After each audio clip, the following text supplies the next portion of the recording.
नमस्कार, मैं हूं प्रवीण गौतम। दोस्तों, वीडियो में इस बात का विश्लेषण करेंगे कि असम रैली में पीएम मोदी ने आखिरकार क्यों कहा कि राहुल गांधी और दूसरे नेता उन्हें रोने तक नहीं देते, उन्हें रोने से भी रोका जाता है और इकोसिस्टम उनके रोने का मुद्दा बना देता है। पीएम मोदी की दो बातें आपको सुनाएंगे जो अपने आप में विरोधाभासी दिखाई देती हैं और हिपोक्रेसी को दिखाती हैं कि आखिरकार पीएम मोदी कहना क्या चाहते हैं। एक तरफ तो महान बनते हैं कि गालियों से उन्हें कोई असर नहीं पड़ता और दूसरी तरफ कहते हैं कि भैया पहले तो पीटते हैं, उसके बाद रोने से भी रोकते हैं।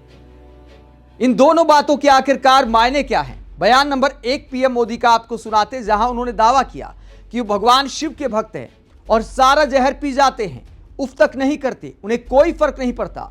क्या कहा पीएम मोदी ने, जरा सुनिए। मैं आमतौर पर मुझे कितने ही गालियां दे, मैं तो भगवान शिव का भक्त हूं, सारा जहर निगल देता। तो पीएम मोदी कहते हैं कि भगवान शिव का भक्त हूं, सारा जहर खुद के अंदर समेट लेता हूं, मुझे कोई फर्क नहीं पड़ता। अगर सारा जहर खुद के अंदर समेट लेते हैं तो फिर बिहार बंद कराने की क्या जरूरत थी? पहले भी ऐसे बयान देते आए हैं कि कांग्रेस वाले अगर मुझे गाली देते रहते हैं, अगर एक दिन में इतने किलो गालियां दी जाती हैं तो मेरे समर्थकों को नाराज नहीं होना चाहिए, हम काम करते रहेंगे, गालियों से कोई फर्क नहीं पड़ता। और उसके बाद इतना फर्क पड़ गया कि बिहार बंद करा दिया, कह दिया कि बिहार इस बात को बर्दाश्त नहीं करेगा। कार्यकर्ता सड़कों पर उतर आए, कांग्रेस के दफ्तरों में जाकर किस तरह दादागिरी के वीडियो सामने आए। अगर सारा जहर पीएम मोदी पी जाने की महारत रखते हैं तो फिर आखिरकार सड़क पर इतना उत्पात मचाने की क्या जरूरत थी? दूसरों को मां बहन की गालियां देने की बीजेपी कार्यकर्ताओं को क्या जरूरत? जब पीएम मोदी के मान सम्मान की लड़ाई लड़ रहे थे तो कम से कम दूसरों की माताओं बहनों को तो बख्श देते। तो ये जहर पीने वाली बात समझ नहीं आई। एक मिनट में कहते कि सारा जहर पी जाता हूं, अगले मिनट में कहते कि भैया अब मैं कुछ बोलूंगा तो इकोसिस्टम शोर मचा देगा कि मोदी एक बार फिर रोने लगा। मुझे रोने तक नहीं दिया जाता। पहले पीटते हैं और उसके बाद कहते हैं कि रो मत।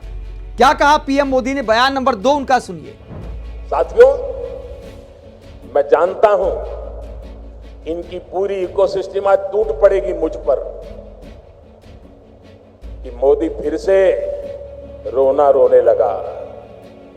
मेरे लिए तो जनता जनार्दन ही मेरा भगवान है और मेरे भगवान के पास जाकर के मेरे आत्मा की आवाज वहां नहीं निकलेगी तो कहां निकलेगी? यही मेरे मालिक है, यही मेरे पूजनीय है, यही मेरा रिमोट कंट्रोल है।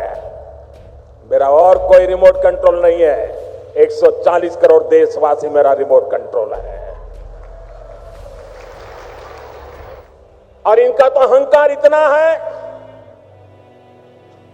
कि नामदार जब कामदार की पिटाई करते हैं और दर्द के कारण अगर कामदार के मुंह से दर्द की आवाज निकल जाए तो उस पर ज्यादा जुल्म करते हैं कि तुम्हें रोने का भी अधिकार नहीं है, तुम नामदार के सामने कामदार होकर के कैसे रो सकते हो?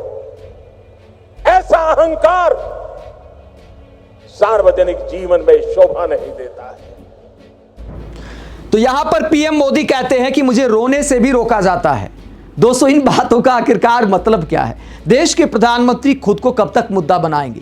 कब तक विक्टिम कार्ड खेलेंगे? 11 साल से प्रधानमंत्री हैं, भारत के सबसे ताकतवर पद पर बैठे हैं, उसके बावजूद इस तरह का विक्टिम कार्ड खेलना, मानो सब कुछ राहुल गांधी के हाथ में है। घुसपैठ के मुद्दे को उठाना, बार बार ये कहना कि कांग्रेस वाले घुसपैठियों का साथ दे रहे हैं। 11 साल से आपकी सरकार है तो आप आखिरकार घुसपैठ क्यों नहीं रोक सकते? आप इस पूरे मुद्दे पर क्या सोचते हैं? कमेंट बॉक्स में अपनी राय जरूर दें। साथ ही आप इस पूरे मुद्दे पर क्या सोचते हैं? कमेंट बॉक्स में अपनी राय जरूर दें। साथ ही चैनल को सब्सक्राइब भी करें। नमस्कार।